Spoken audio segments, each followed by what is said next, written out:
നമസ്കാരം. Bigg Boss താരങ്ങളായ lesbian couples ആദിലയും നൂറയും Malabar gold and diamonds executive ഡയറക്ടറായ ഫൈസൽ എക്കയുടെ സോഷ്യൽ മീഡിയ പോസ്റ്റുമാണ് ഇപ്പോൾ ചർച്ചാ വിഷയം. തൻ്റെ ഗൃഹപ്രവേശന ചടങ്ങിന് ആദിലയും നൂറയും വന്നത് തൻ്റെ അറിവോടുകൂടിയല്ലെന്ന് ഫൈസൽ സോഷ്യൽ മീഡിയ പോസ്റ്റിലൂടെ അറിയിച്ചോടുകൂടിയാണ് പ്രശ്നങ്ങളുടെ തുടക്കം. ആദിലയും നൂറയും ക്ഷണിച്ചു വരുത്തി അപമാനിക്കുകയാണ് സോഷ്യൽ മീഡിയ പോസ്റ്റിലൂടെ ഫൈസൽ ചെയ്തത്. ഇപ്പോഴിതാ വിഷയത്തിൽ ഫൈസലിനെതിരെ ശക്തമായി പ്രതികരിച്ച് എത്തിയിരിക്കുകയാണ് മുൻ ബിഗ് ബോസ് താരവും സീക്രട്ട് ഏജന്റ് എന്ന പേരിൽ അറിയപ്പെടുന്ന സായി കൃഷ്ണ.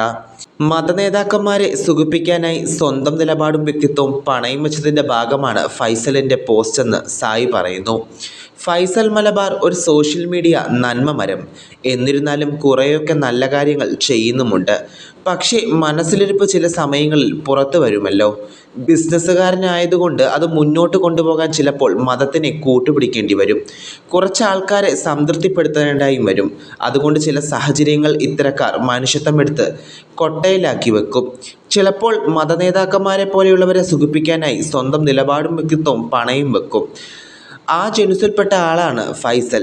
മറ്റൊരു യൂസഫ് അലിയാകാൻ ശ്രമിക്കുന്ന വ്യക്തി. അത്രയേ ഉള്ളൂ ഇയാളെക്കുറിച്ച് പറയാൻ. ഫൈസൽ മലബാറിൻ്റെ PR ഗിമ്മിക്കിൻ്റെ തുടക്കം ഒരു വിവാഹം നടത്തി കൊടുത്തതിലൂടെയാണ്. പിന്നീട് ഗൃഹപ്രവേശന ചടങ്ങ് വെച്ചു. രാഷ്ട്രീയക്കാർ, സിനിമാക്കാർ, സോഷ്യൽ മീഡിയ ഇൻഫ്ലുവൻസേഴ്സ് എന്നിവരെയെല്ലാം ക്ഷണിച്ചു. അതും ഒരു PR ഗിമ്മിക്കാണ്. ഇത്തരം കാര്യങ്ങൾ കൈകാര്യം ചെയ്യാനുള്ള ഏജൻസികൾ പണച്ചാക്കുകളുടെ കയ്യിലുണ്ടാകും. ഫൈസൽ മലബാറിൻ്റെ ടീം വിളിച്ചിട്ട് തന്നെയാണ് ആദിലയും നൂറയും ഗൃഹപ്രവേശന ചടങ്ങിന് പോയത്. ഇത്തിരിയെങ്കിലും ഉളുപ്പ് ഫൈസൽ മലബാർ എന്ന ചെങ്ങായിക്കുണ്ടോ?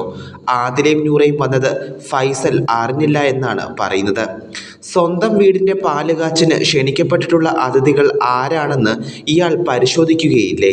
പിന്നെ ആദിലയും നൂറയിൽ നിങ്ങൾ കണ്ട പ്രശ്നം എന്താണ്? മാതാപിതാക്കളെ കുറ്റം പറഞ്ഞു എന്നതാണോ?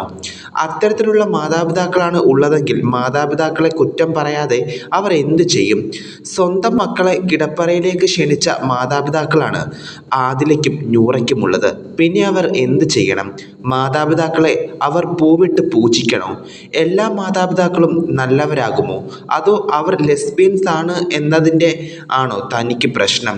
അങ്ങനെയാണെങ്കിൽ താൻ വിളിച്ചവരുടെ കൂട്ടത്തിൽ എത്ര രാഷ്ട്രീയക്കാരും സിനിമാക്കാരുമുണ്ട്?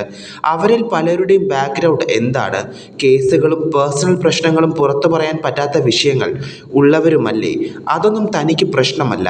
മതം തലയ്ക്ക് പിടിച്ച ചിലർക്ക് ആദിലയും നൂറയും കണ്ടപ്പോൾ കുരുപൊട്ടി.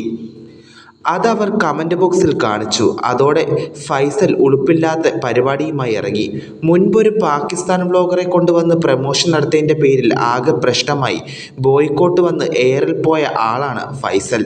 സ്വന്തമായി ബുദ്ധിയും തീരുമാനങ്ങളും അനുസരിച്ചല്ലേ ഫൈസൽ മുന്നോട്ട് പോകുന്നത്. ആദിലയും നൂറയും അംഗീകരിക്കാനും ചേർത്ത് പിടിക്കാനും ഇവിടെ ഒരുപാട് ആളുകളുണ്ട്. ഫൈസലിനെ പോലുള്ള ഫേക്ക് നന്മമരത്തിൻ്റെ ആവശ്യമില്ല. ഇതൊന്നും എത്ര ദാനം ചെയ്താലും മാന് പോവുകയുമില്ല. അവൻ്റെ വീട്ടിൽ നിന്ന് കഴിച്ച ഭക്ഷണത്തിൻ്റെ കാശ് തിരികെ അയച്ചു കൊടുത്ത് പ്രോഗ്രാമിൽ പങ്കെടുത്തതിനുള്ള പ്രതിഫലം കൃത്യമായി ആദിലയും നൂറയും വാങ്ങണം. അതാണ് ഇത്തരക്കാരോട് ശരിക്കും ചെയ്യേണ്ടതെന്നും സായി കൃഷ്ണ പറഞ്ഞു.